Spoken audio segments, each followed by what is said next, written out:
My parents wanted me to give up my room for their perfect adopted daughter. I made them beg me to stay.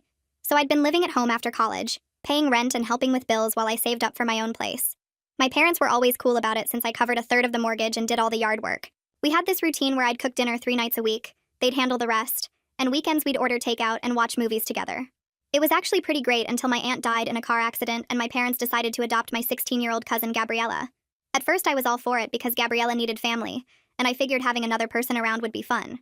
She moved in, and I helped her decorate her room, took her shopping for school stuff, even gave her my old laptop for homework. The first month was fine. She was quiet and stayed in her room most of the time. Then one night at dinner, Gabriella mentioned how she'd always gotten straight A's at her old school, and my mom's whole face lit up.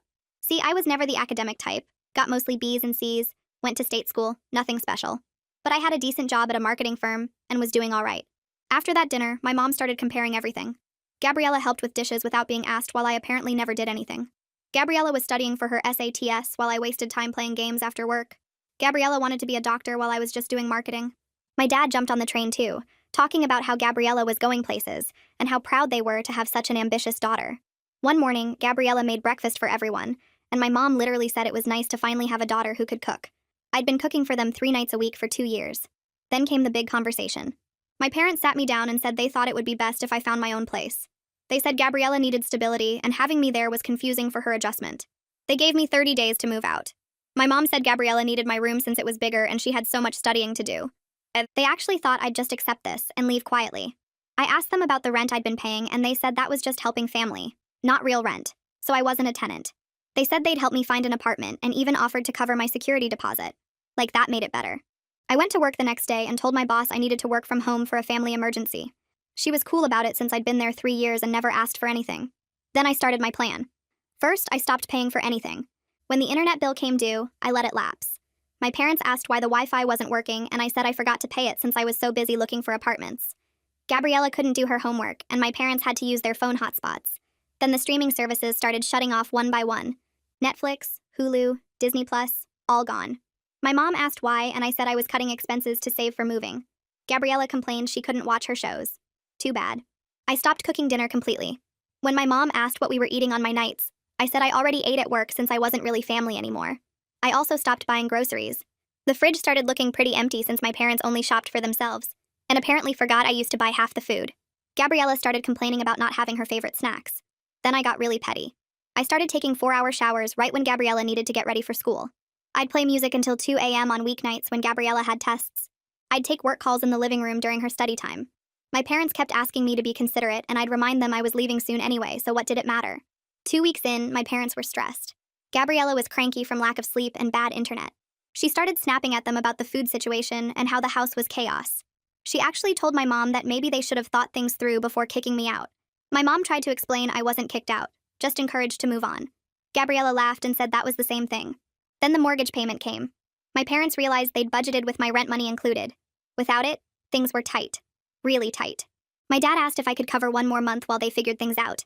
I said no, I needed that money for my new place. He got upset and said family helps family. I reminded him that Gabriella was their family now, not me. Week 3, Gabriella broke down. She missed her friends, hated the chaos in the house, and felt guilty about taking my room. She told my parents she wanted to go live with our other aunt 2 states away. My parents panicked. They'd already told everyone about their amazing adopted daughter and how well they were doing as parents. Gabriella leaving would make them look terrible. That night, they came to my room practically begging. My mom started talking first, and her voice came out all shaky and weird in a way I'd never heard before.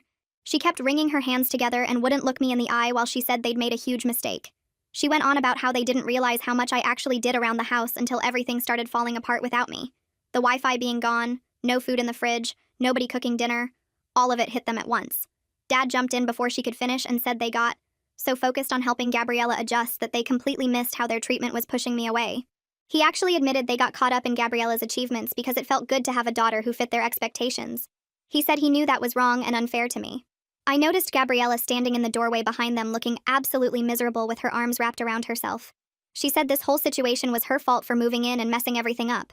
She told my parents she never wanted me to leave and actually looked up to me for being independent and having my own life figured out. My parents practically fell over themselves begging me to stay after that. They promised things would be different this time and offered to lower my rent by $200 a month. Mom said I could have all my responsibilities back without any more comparisons to Gabriella. She even suggested family therapy to work through the adjustment issues the right way. I sat there on my bed listening to all three of them grovel, and realized I had all the power now. It felt satisfying, but also kind of exhausting watching them panic like this. I told them I needed time to think about their offer, and reminded them their promises didn't mean much after they literally tried to kick me out. The look on their faces when I said that was almost worth the past 3 weeks of chaos. The next morning, I called Nadine from my room since I'd been working from home anyway. I explained the whole situation with my parents and Gabriella and the 30-day notice. Nadine listened to everything and then surprised me by saying her husband Mitchell worked in property management. She said he might have leads on affordable apartments if I decided to actually move out for real. I met with Mitchell that same afternoon at a coffee shop downtown. He brought his tablet and showed me listings for places within my budget. Looking at actual apartments with real addresses and rent prices made everything feel way more real than it had before. I realized I could actually afford to leave if I wanted to. Mitchell pulled up photos of a one-bedroom with hardwood floors and big windows that cost about what I'd been paying my parents. Seeing that place made my stomach do this weird flip because suddenly leaving wasn't just a threat anymore. It was a real option sitting right there on his tablet screen. That evening, Gabriella knocked on my door and asked if we could talk privately. I let her in and she sat on the floor with her back against my wall. She told me she'd been completely miserable since moving in because she lost her whole life when her mom died. Now she felt like she was ruining mine too just by being here. Her voice cracked when she said it and I could tell she'd been crying earlier. Gabriella admitted she never asked to be compared to me all the time. She said she actually thought I was way cooler than she was because I had a real job and my own independence. The constant praise from my parents made her uncomfortable because she knew it came at my expense. She said she could see how much it hurt me every time they said something. I felt myself soften toward her because I realized she was just a grieving kid caught in the middle of my parents' mess. I told her this wasn't her fault, and that my real issues were with our parents, not with her being here. She looked so relieved when I said that, like she'd been carrying around this huge weight. We talked for another hour about her mom and her old school, and how weird everything felt now. By the end, I actually felt bad for her instead of resenting her presence in the house. The next morning, I woke up to knocking on my door before my alarm even went off. My parents stood there looking tired and nervous with my dad holding some papers. He asked if we could talk, and I sat up in bed while they came in and positioned themselves like they were about to give a presentation. Dad handed me 3 printed pages with bullet points and highlighted sections. The first page outlined a new rent amount that was $200 less than what I'd been paying before. The second page listed all the bills they'd take over, including internet, streaming services, and utilities. The third page had promises written out like a contract about stopping comparisons between Gabriella and me. At the bottom, my dad had added a handwritten note saying he'd handle all the yard work from now on, so I could have my weekends free. I read through everything twice while they watched me and waited for my reaction. My mom kept wringing her hands, and my dad stood there with his arms crossed looking hopeful. I set the papers down on my nightstand and looked at both of them. I told them their proposal missed the entire point of why I was upset in the first place. They offered me money and chores like that was the problem, but the real issue was how they made me feel like I didn't matter in my own home. I said I didn't care about paying less rent or having more free time if they were still going to treat me like I was worthless compared to Gabriella. My mom started to interrupt, but I kept going and told them the problem wasn't about things they could put in a written agreement. The problem was that they spent weeks making me feel replaceable and disposable after I'd been helping them for 2 years. I said they took everything I did for granted, and then acted like Gabriella was this amazing gift while I was just taking up space. My dad opened his mouth to respond, but nothing came out at first. My mom's face crumpled, and she started crying right there in my doorway. She sat down on the floor with her back against the wall and put her face in her hands. She said between sobs that she got so excited about Gabriella's grades and college plans because she always wished I had been more ambitious in the school. Her voice cracked when she admitted that watching Gabriella study and plan for med school made her feel like she was finally getting the daughter she'd imagined having. She looked up at me with tears running down her face and said she knew how terrible and unfair that was. She told me she was ashamed of herself for treating me like I was a disappointment just because I took a different path than she wanted. My dad knelt down next to her and put his hand on her shoulder. He said they took advantage of how easygoing I was, and assumed I'd always just go along with whatever they decided. He admitted they got comfortable having me around helping with everything, and forgot to appreciate what I was actually doing for them. Dad looked me in the eye and said watching me cut off all my support and stand up for myself made him realize they raised me better than they'd been treating me. He said I learned to set boundaries and demand respect, and they should have been proud of that instead of getting upset about it. My mom wiped her eyes and said she understood if I wanted to leave because they deserved it after how they acted. My phone rang while we were all sitting there in this heavy silence, and I saw Mitchell's name on the screen. I answered, and he told me about a 1-bedroom apartment that just became available in a building he managed. He said the previous tenant broke their lease early, so the place was ready to go, and he could show it to me whenever I wanted. I asked him about the rent, and when he told me the number, I realized it was actually less than what I'd been paying my parents originally. Mitchell said the apartment had been renovated recently, and had good natural light, and he thought I should see it before anyone else grabbed it. I told him I could come look at it on Saturday morning, and he said he'd text me the address. When I hung up, my parents were both staring at me. I explained that was Mitchell from work's husband who manages apartments, and he just found me a place I could afford. The color drained from my mom's face and my dad stood up quickly. I told them I was going to view the apartment on Saturday, and would make my decision about staying here based on whether they could actually follow through on respecting me. I said their written proposal was nice, but words on paper didn't mean anything if their behavior didn't change. My mom asked me not to make any quick decisions, and I reminded her they gave me 30 days to move out, so technically I was still within their timeline. Dad said they were trying to fix things and I told them I could see that, but I needed to know all my options before deciding anything. The panic on both their faces when they realized I was serious about leaving felt oddly satisfying after weeks of feeling like they didn't care if I stayed or went. I got ready for work and headed to my home office set up in the corner of my room. Around lunchtime, Caroline messaged me asking how things were going with my family situation. I gave her the quick version about my parents' proposal and the apartment viewing on Saturday. She immediately offered to come with me to look at the place and said she'd bring measuring tape and a checklist of things to look for in an apartment. I thanked her and said that would be really helpful since I'd never rented my own place before. Caroline sent me a list she'd used when apartment hunting last year, with things like checking water pressure, testing all the outlets, and looking for signs of pests or mold. Having a friend offer to help reminded me that I had people who valued me outside of my family situation. I spent the rest of the workday feeling more confident about my options than I had in weeks. Saturday morning came and I met Caroline outside the apartment building Mitchell had told me about. The building was older but well-maintained with a small parking lot and some trees around it. Mitchell was waiting in the lobby and took us up to the second floor. He unlocked apartment 2C and I walked into a space that was way nicer than I expected for the price. The living room had big windows that let in tons of light, and the floors were real hardwood that had been refinished recently. Caroline immediately started measuring the walls and checking the outlets while I looked around. The kitchen was small but had newer appliances and enough cabinet space for one person. The bedroom was about the same size as my current room, but it felt different knowing it would be completely mine. The bathroom had a shower and tub combo and everything looked clean and updated. Mitchell showed me the small balcony off the living room that overlooked the parking lot and some trees. He said I could move in within 2 weeks if I wanted the place, and all I needed was first month's rent and a security deposit.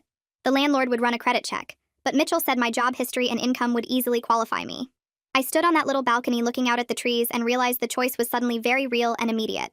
I drove home after the viewing feeling like everything was about to change one way or another. When I walked into the house, I noticed right away that something was different.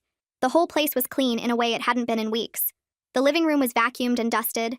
The kitchen counters were cleared and wiped down, and I could smell cleaning products.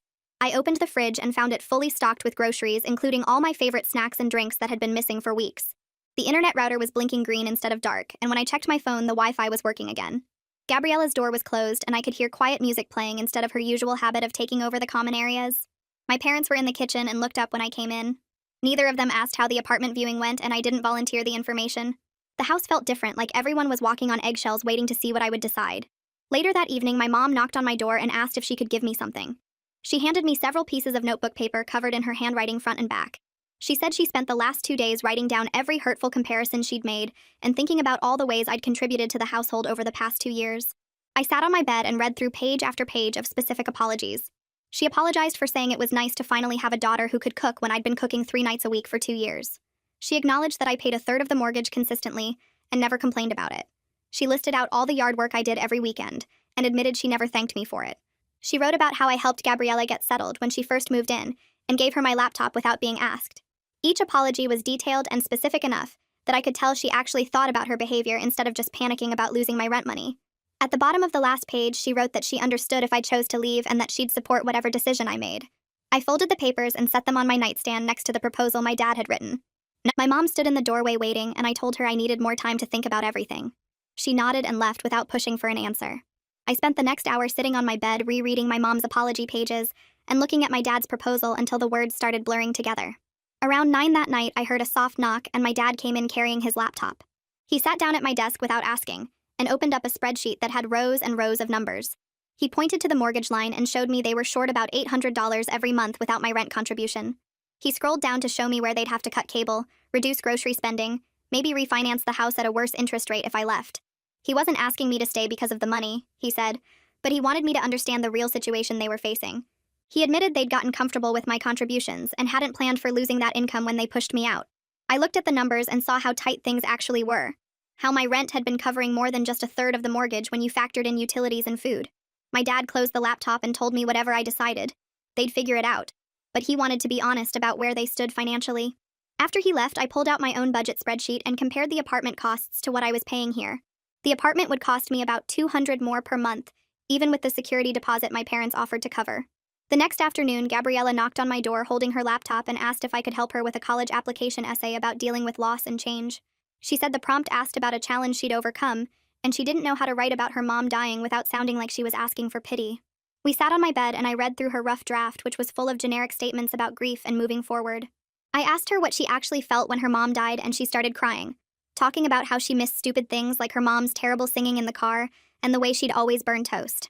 We spent 2 hours rewriting the essay to include those specific details, and watching her open up about the grief made me realize how much she was still struggling. She admitted she felt guilty for being alive when her mom wasn't, and that moving in here felt like replacing her old family. When we finished the essay, she hugged me and said I was the only person who'd actually asked her how she felt, instead of just telling her everything would be okay. Working with her on that essay showed me she needed stability and support, just as much as I needed respect and appreciation from my parents. I spent the whole weekend thinking about my options while avoiding my family as much as possible. Saturday morning, I drove past the apartment building and sat in the parking lot imagining myself living there alone. It would be easier to leave. No more comparisons or feeling like the disappointment daughter, just me in my own space. But Sunday evening, I walked around the house noticing all the little things that made it home. The kitchen where I'd learned to cook. The yard I'd spent hours working on. The living room where we used to watch movies together before everything got messed up. Leaving would mean starting over completely, while staying meant potentially fixing something broken but important. The apartment represented freedom and escape, while this house represented family, if we could actually repair what went wrong. I made lists of pros and cons, talked to myself in the mirror, even called my friend Joshua, who told me to trust my gut. By Sunday night, I knew what I wanted to do, but I needed to make sure my parents understood this wasn't going back to how things were before. Monday morning, I got up early and waited in the kitchen for my parents to come downstairs. When they walked in looking nervous, I told them I'd stay, but only on a trial basis with specific conditions. First, we needed family therapy with someone who specialized in blended family dynamics, not just pretending everything was fine. Second, the reduced rent my dad proposed would continue because I wasn't subsidizing their mortgage anymore without proper acknowledgement. Third, all comparisons between Gabriella and me stopped immediately. No more comments about achievements or who was better at anything. Fourth, I wanted a written rental agreement that protected my rights as an actual tenant and allowed me to leave with 30 days' notice if things went back to how they were. My dad started nodding before I even finished talking, and my mom grabbed a notepad to write everything down. They both agreed to every single condition without arguing or trying to negotiate. My mom asked if I wanted anything else added to the agreement, and I told her these 4 things were non-negotiable. Everything else we could figure out as we went. My parents didn't waste any time following through on their promises. My dad spent Monday afternoon drafting a proper rental agreement on his computer that included my monthly rent amount, my rights as a tenant, and the 30-day notice clause I'd requested. He printed it out and we all signed it that evening. Then he made copies for each of us to keep. My mom got on the phone Tuesday morning and called 4 different therapists before finding one who had experience with blended family dynamics and grief counseling. She scheduled our first appointment for the following week on Thursday evening and sent us all a calendar invite like it was a work meeting.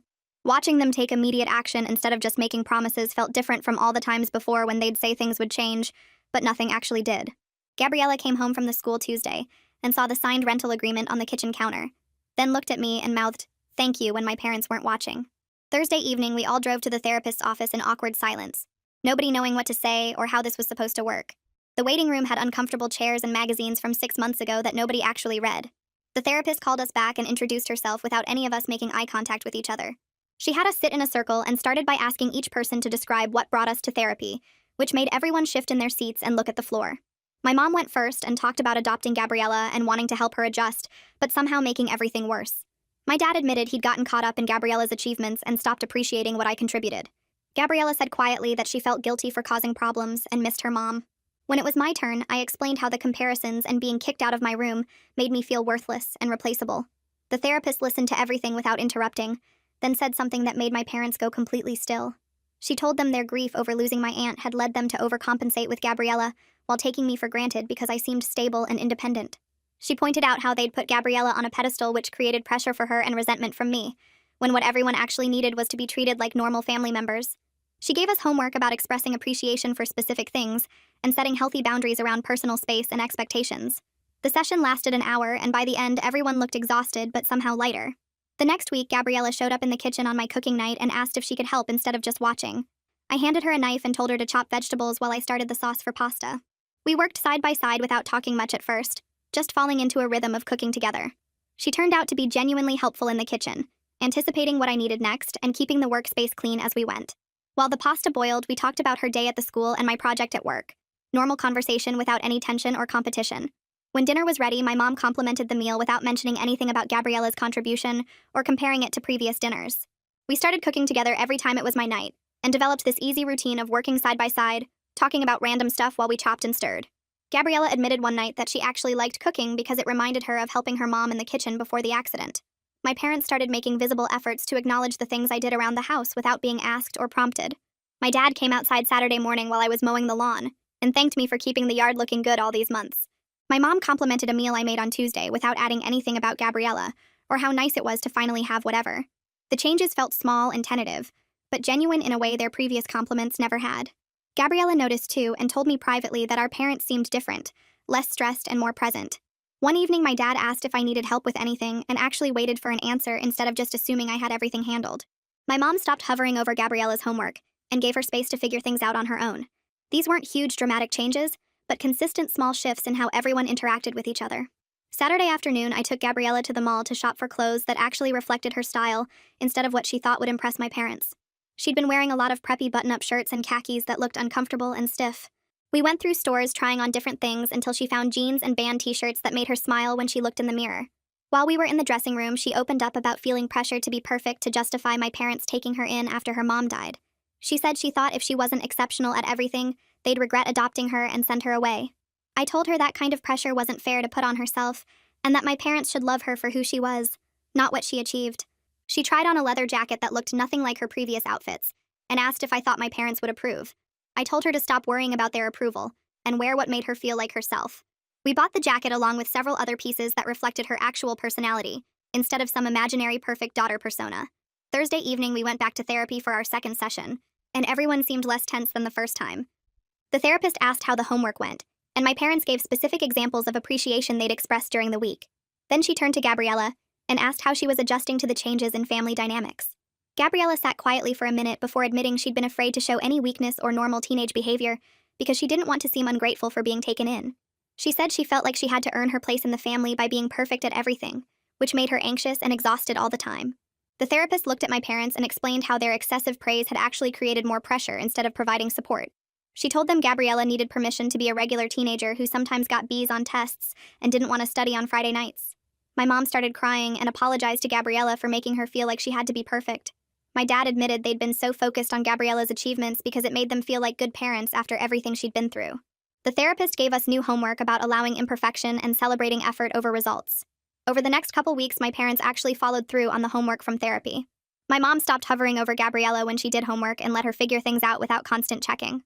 One evening, Gabriella came down to dinner looking stressed and said she got a B on her biology test. My mom looked at her for a second and then said it was totally fine and asked if Gabriella understood the material better now. Gabriella's whole face relaxed and she nodded and said she did. Dad started asking Gabriella to do normal chores like taking out the trash and loading the dishwasher instead of treating her like some fragile thing who only needed to study. Gabriella actually seemed happier having regular responsibilities instead of being put on a shelf like some trophy. The house felt less tense when everyone stopped walking on eggshells around her grades and achievements. I met Mitchell for coffee on Saturday morning at this place near his office. He asked how the apartment search went, and I told him things worked out at home so I wasn't moving anymore. He seemed glad to hear it and said family stuff could be complicated, but it was good when people figured it out. Then he mentioned that Nadine had been talking about my work lately, and said I'd been doing really well on my projects. He leaned back in his chair and said he thought I might be ready for more responsibility at the company. I felt this boost of confidence hearing that, because work had been one area where I knew I was doing okay, even when home life was a mess.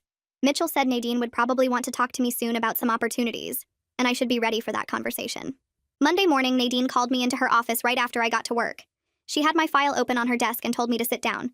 She said she'd been reviewing my performance over the past 3 years and was impressed with how I handled client accounts and project deadlines. Then she offered me a promotion to senior marketing associate with a significant raise. I tried to keep my face calm, but inside I was freaking out because the timing felt perfect. Here I was dealing with family drama and feeling undervalued at home, and my boss was telling me I was actually good at my job and deserved more money and responsibility. I accepted on the spot, and Nadine smiled and said she'd get the paperwork started. Walking back to my desk, I felt like I was floating because someone finally recognized what I brought to the table. That night, I told my parents about the promotion over dinner. My mom's face lit up and she said she was so proud of me for working hard and earning recognition. Dad raised his water glass and said he always knew I'd do well in my career. Gabriella grinned at me from across the table and lifted her glass too. She said she hoped to be as successful as me someday when she got a real job. Everyone laughed and clinked glasses, and it felt genuine instead of forced or obligatory. They asked questions about what the new position involved and how much of a raise I got. I told them the details, and Mom said we should go out to celebrate properly over the weekend. The whole dinner felt comfortable and warm in a way it hadn't since before Gabriella moved in. A few days later, Dad told me at breakfast that he'd been working with a mortgage broker to refinance at a better rate. He said the new rate, combined with my continued rent payments at the reduced amount, would put them back on stable ground financially. He looked at me seriously and thanked me for giving them time to figure out a solution instead of just leaving when things got bad. I told him I appreciated that he was being honest about the money situation instead of pretending everything was fine. He nodded and said he'd learned his lesson about taking my contributions for granted. Mom came into the kitchen and added that they were grateful I stayed and worked through the problems with them. It felt like we were finally on the same page about what everyone brought to the household. The following weekend, Gabriella asked if she could have some friends over to hang out. I told her that was totally fine and I'd stay out of their way. 3 girls showed up Saturday afternoon and they all piled into the living room with snacks and music. I came through to grab a drink from the kitchen and stopped to say hi instead of just ignoring them. Gabriella introduced me to her friends and told them I worked in marketing and just got promoted. One girl said it was cool that Gabriella had an older cousin living at home who had a real job instead of just mooching off her parents. Another asked me questions about what marketing was like and if I enjoyed it. I chatted with them for a few minutes before heading back to my room. Later, Gabriella came to thank me for being nice to her friends and said it meant a lot that I didn't treat her like she was invading my space. Sunday evening, my parents suggested we start doing movie nights again as a family tradition. Mom said this time Gabriella and I could take turns picking what to watch, so everyone got a say. We all settled on the couch with takeout, and Gabriella picked some action movie I'd never heard of. It was actually pretty good, and we all got into it, making comments and laughing at the ridiculous parts. Dad fell asleep during the last 20 minutes like he always did, and we teased him about it when the credits rolled. The whole thing felt comfortable and easy in a way it hadn't for weeks. No one was competing or comparing or trying to prove anything. We were just hanging out together like a normal family. I used part of my raise to order new furniture for my room, including a better desk and a comfortable reading chair. I also got some artwork and better curtains to make the space feel more like mine instead of just the room I grew up in. My parents noticed me measuring and planning and offered to help cover the cost as an apology gift for everything that happened. I accepted because it felt like a genuine gesture rather than them trying to buy forgiveness. Dad helped me assemble the desk and hang the artwork while Mom took Gabriella shopping, so we could work without interruption. When everything was set up, my room felt like an actual adult space instead of a teenager's bedroom. I could see myself staying here comfortably for another year while I kept saving. One evening, Gabriella knocked on my door and asked if we could talk. She came in and sat in my new chair and told me she'd been seeing the school counselor about grief and adjustment stuff. She said it was helping her process losing her mom and dealing with all the changes. I told her that was really good, and that our family therapy had been helping me too. We talked for over an hour about therapy and mental health, and how hard it was to ask for help sometimes. Gabriella said she felt less alone knowing I was also working on my stuff instead of having everything figured out. I told her nobody had everything figured out no matter how old they got. She laughed and said that was weirdly comforting. After she left, I realized we'd actually bonded over something real instead of just existing in the same house together. At our next therapy session, the counselor asked how everyone was doing with the homework and changes. My parents gave examples of letting Gabriella be more normal and me feeling more appreciated. Gabriella talked about her friends coming over and feeling less pressure to be perfect. I mentioned the promotion and how good it felt to be valued at work. The counselor smiled and said she could see how much progress we'd all made in 8 weeks. She suggested we were ready to move to monthly check-ins instead of weekly sessions since we'd developed better communication tools. My parents agreed, but said they wanted to keep working on things even without weekly appointments. Dad said the sessions had been eye-opening and he didn't want to slip back into old patterns. The counselor gave us some resources for continuing the work on our own and scheduled our next appointment for a month out. A few days later, I texted Joshua, my friend from college who I'd been avoiding during all the family chaos. We met up at a coffee shop downtown, and I filled him in on everything that happened with my parents and Gabriella. He listened to the whole story and then said he was really impressed by how I handled it. He told me most people would have just caved or blown up the whole family, but I found a way to stand my ground and still keep everyone together. We talked for almost 2 hours catching up on his life and work stuff, and before we left, he suggested we start hanging out regularly again like we used to in college. I agreed, and we made plans to grab dinner the following week. Having that friendship back felt good after weeks of being so focused on family drama. The next weekend, my parents decided to host a small dinner party with some extended family, including my Aunt Shirley. I helped Mom prep food in the kitchen while Dad set up the dining room table with the nice dishes we only used for special occasions. When guests started arriving, my parents made a point of introducing me to everyone as their daughter who works in marketing and just got promoted to senior associate. The pride in their voices sounded genuine instead of the fake enthusiasm they used to have when they felt obligated to mention my accomplishments. Aunt Shirley pulled me aside during appetizers and told me she was proud of me for standing up for myself with my parents. She said my mom had called her a few weeks ago, really upset about the whole situation, and Shirley had given her an earful about taking me for granted. I thanked her for having my back even when I didn't know about it. The dinner went smoothly with good food and conversation, and I noticed my parents kept finding ways to include me in stories and discussions instead of just focusing on Gabriella like they had been doing before. Gabriella seemed relaxed too, joking around with our cousins and not putting on any kind of perfect daughter performance. After everyone left and we cleaned up the kitchen together, Mom hugged me and said she was glad I stayed. A few nights later, Gabriella knocked on my door around 9 and asked if we could talk. She came in and sat on my bed looking nervous, then told me there was a boy at the school who liked her and she didn't know what to do about it. I asked her if she liked him back and she said she thought so, but she'd never had a boyfriend before and felt kind of lost. We ended up talking for over an hour about relationships and boundaries, and how to tell if someone actually respects you or just likes the idea of you. Gabriella asked questions about my dating experiences, and I was honest about both good and bad relationships I'd had. She told me she felt like she could trust me with this kind of personal stuff because I didn't judge her or expect her to be perfect. I realized this was real sisterly bonding, not just us being polite housemates. When she finally left to go to bed, she hugged me and thanked me for the advice. I felt like we'd turned a corner in our relationship. The following week, I checked my savings account during my lunch break and realized I'd hit my goal for a down payment on my own place 6 months earlier than I expected. The promotion raise, combined with the reduced rent my parents were charging me, had accelerated my savings way faster than my original timeline. I sat there staring at the numbers, feeling this mix of accomplishment and uncertainty. I could start looking for a place to buy right now if I wanted to, but then I thought about how things were actually good at home now, how my relationship with Gabriella was getting stronger, how my parents were genuinely trying to do better. I decided to keep saving and stay put for a while longer, so I could afford something really nice when I did move out instead of just jumping at the first place I could barely afford.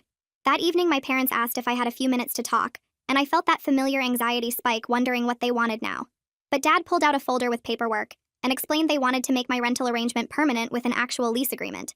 He said having me there benefits everyone when we're all treating each other with respect, and they wanted to formalize it properly this time. The lease was for 1 year with an option for me to reassess at the end, and either renew or move out with proper notice. I read through it and everything looked fair, so I signed it. Mom said she knew I was saving to buy my own place eventually, and they supported that, but they wanted me to know I had a stable home here for as long as I needed it. At work the next Monday, Nadine called Caroline and me into her office for a meeting. She told us we were being assigned to lead a major project together for a new client, launching a product line in 3 months. It was the biggest project I'd been given since my promotion, and I felt this surge of confidence I hadn't had before. During our first planning meeting with the client, I found myself being way more assertive than I used to be, pushing back on unrealistic timelines and advocating for my ideas about the marketing strategy. Caroline noticed afterward and told me I seemed different, more sure of myself. I realized that standing up to my parents and setting boundaries with them had changed something in me. I wasn't just going along with whatever people wanted anymore. I was speaking up for what I thought was right and trusting my own judgment. A few weeks later, Gabriella came home with her first report card from her new school. She had a mix of grades including 3 A's, 2 B's, and 1 B-. She looked anxious when she showed it to my parents at dinner, like she was waiting for them to be disappointed. But Dad looked at it and said these were really good grades, especially for adjusting to a new school mid-year. Mom agreed and said she was proud of Gabriella for working hard and doing her best.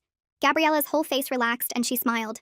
Later that night, she came to my room and thanked me for helping my parents understand that she didn't need to be perfect all the time. She said the counselor had told her the same thing, but hearing it from my parents felt different because they were the ones who had been putting pressure on her.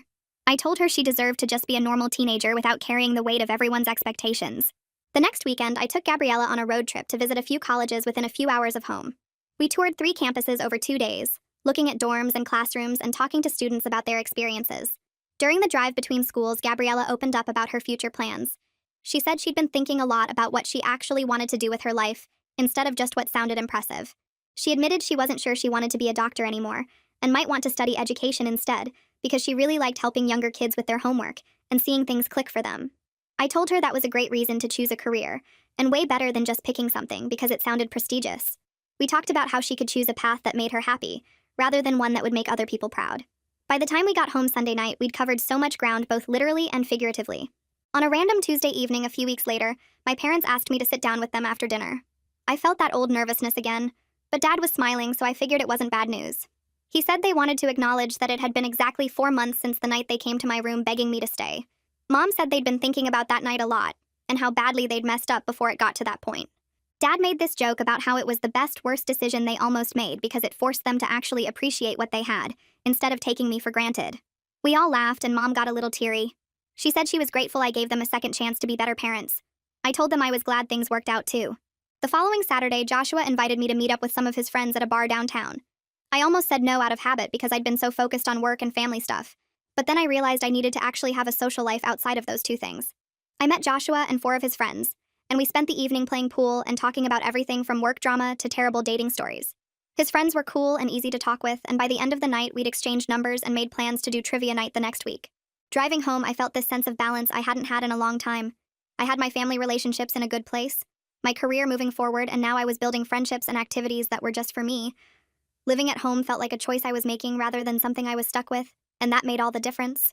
The next Sunday, I woke up early and found Gabriella already in the kitchen cracking eggs into a bowl. She looked up when I walked in and asked if I wanted to help make pancakes before everyone else got up. We started cooking together, and she told me about a test she was worried about, and I told her about the trivia night I'd planned with Joshua's friends. It became our thing after that, meeting in the kitchen every Sunday morning around 7 to make breakfast and talk about our weeks while the house was still quiet. Those conversations ended up being the best part of my week, because Gabriella would tell me stuff she didn't share with our parents, and I could give her advice without Mom jumping in with her opinions. 3 weeks into our Sunday tradition, Nadine called me into her office on a Wednesday afternoon. She closed the door and told me the company was opening a regional office in about a year, and wanted to know if I'd be interested in a management position there. I tried not to look too excited, but inside I was doing cartwheels because this meant real career growth while still being close enough to maintain the family relationships we'd rebuilt. Nadine said I didn't need to decide right away, but she wanted me to know they were considering me for the role. I thanked her and floated back to my desk thinking about how different my life looked now, compared to those awful weeks when my parents wanted me gone. That same week, Gabriella came home announcing she'd gotten a small part in the school play. Mom immediately started gushing about how talented Gabriella was, and I saw Gabriella's face fall a little. I jumped in and said it was cool she was trying something new and asked what her part was. Gabriella explained she only had 3 lines as a background character, but she thought it would be fun. Dad picked up on my cue and said he was proud of her for stepping outside her comfort zone. The night of the play arrived 2 weeks later, and we all sat in the auditorium waiting for Gabriella's scene. When she came on stage and delivered her 3 lines, my parents clapped louder than anyone else in the room. Afterwards, Gabriella found us in the lobby, and Mom hugged her and told her she was proud of her for trying something new, even though it was just a small role. Gabriella's whole face lit up, and later that night she knocked on my door to tell me she was glad our parents were learning to appreciate effort over achievement. The following Saturday, Dad asked if I'd help him build a new deck in the backyard. We spent the whole day measuring and cutting wood and hammering boards into place. It felt good to work together without any tension, just enjoying the physical labor and talking about random stuff like sports and what we wanted to plant in the garden next spring. During a water break, Dad sat down on the grass and told me he was grateful I gave them a second chance. He said he'd learned not to take people for granted, and that losing me would have been the biggest mistake of his life. I told him I was glad things worked out and we got back to hammering. Our family therapist scheduled a final check-in session the next week. We all sat in her office and she looked through her notes from our previous sessions. She said we'd successfully handled a difficult transition and built healthier ways of talking to each other. The therapist told us to keep using the tools we'd learned and to reach out if we needed support in the future, but she felt confident we were in a good place now. Mom asked if we should schedule another appointment just to be safe, and the therapist said we could always come back if issues came up, but we didn't need regular sessions anymore. Walking out of that office felt like graduating from something hard but necessary. 2 days later, Gabriella burst into the kitchen waving an acceptance letter. She'd been accepted to a summer program for students interested in education, and she was so excited she could barely get the words out. My parents read the letter, and Mom said she was thrilled Gabriella was following her actual interests rather than just picking something that sounded impressive. Dad agreed and said he couldn't wait to hear about her experience working with younger kids. I felt proud watching them celebrate what Gabriella actually wanted instead of what they thought she should want, knowing I'd played a part in shifting their thinking about success. The next week, I got my promotion bonus and decided to treat my family to dinner at this nice Italian place downtown. We sat at a big table by the window and ordered too much food and laughed about the chaos of those few weeks when everything fell apart. Dad made a joke about the great internet outage, and Gabriella groaned, remembering how she couldn't do her homework. Mom got a little teary and said sometimes things have to break before you can fix them properly. I raised my glass and said I was glad we figured it out, and everyone clinked their glasses together. Driving home that night, I checked my banking app out of habit and realized my savings account had hit a level where I could afford a down payment on a small house instead of just renting. I started looking at property listings on my phone during lunch breaks, browsing through photos of little houses with yards and garages. When I mentioned it to my parents over dinner, they said they supported whatever I decided to do, but wanted me to know I was welcome to stay as long as I wanted. The offer felt genuine this time, not like they were just being polite or trying to keep my rent money. A few days later, Gabriella and I were doing our Sunday breakfast thing, and she told me she'd been talking to her friends about living with me. She said she told them having me around was like having a cool older sister who actually got what it was like to deal with parental pressure. I flipped the pancakes and asked what her friends thought about that. Gabriella said they were jealous because their siblings either didn't live at home anymore or were annoying younger kids. I realized our relationship had become genuinely important to both of us, beyond just surviving that initial mess with my parents. It wasn't about obligation or family drama anymore. It was real connection. The following month, I got an email from my old college asking if I'd be interested in speaking on a career panel for current students. They wanted someone who'd gone into marketing to talk about the job search process and building a career after graduation. I said yes and forwarded the email to my family. The day of the panel arrived and I drove to campus feeling nervous about public speaking. I walked into the auditorium and spotted my whole family sitting in the third row, including Gabriella, who was starting to think about her own college choices. Having them there cheering for me felt like proof that we really did fix what was broken. I talked about my job and the promotion and how I'd learned to advocate for myself, and afterwards Gabriella told me I did great, and asked questions about applying to colleges. My parents hugged me and said they were proud, and this time I knew they meant it, because they'd learned to show up for the things that actually mattered. A week after the career panel, my parents asked me to sit down at the kitchen table for a serious conversation, and I got nervous thinking they wanted to talk about money again. Dad pulled out some papers and said they'd been to their lawyer to update their will and wanted me to know about the changes they made. Mom explained that they split everything equally between Gabriella and me, which should have been obvious from the start, but they wanted me to hear it directly from them. She said they see us both as their daughters, and the paperwork now reflected that truth in a way their words hadn't always shown. I felt something loosen in my chest because the gesture meant way more than any actual money I might inherit someday. It represented them finally treating us as equals, instead of ranking us against each other. The conversation shifted to my house hunting, and I told them I'd been looking at places about 20 minutes away, close enough to visit, but far enough to feel like real independence. Dad nodded and said that sounded perfect, that I deserved my own space after everything we'd been through together. 2 weeks later, I found a little house with 2 bedrooms and a backyard that fit my budget exactly, and I called my parents from the driveway after viewing it. I put in an offer that same day, and spent the next 3 days checking my phone every 5 minutes waiting to hear back from the seller. When my realtor called to say the offer were accepted, I actually jumped up and down in my office and had to explain to my coworkers why I was so excited. The closing process took about a month, and during that time, my whole family helped me pick out furniture and plan the layout of each room. Moving day arrived on a sunny Saturday in late spring, and everyone showed up at my parents' house at 8 in the morning to load boxes into trucks. Gabriella immediately called dibs on the guest room and said she'd need a place to escape when our parents drove her crazy with their questions about college applications.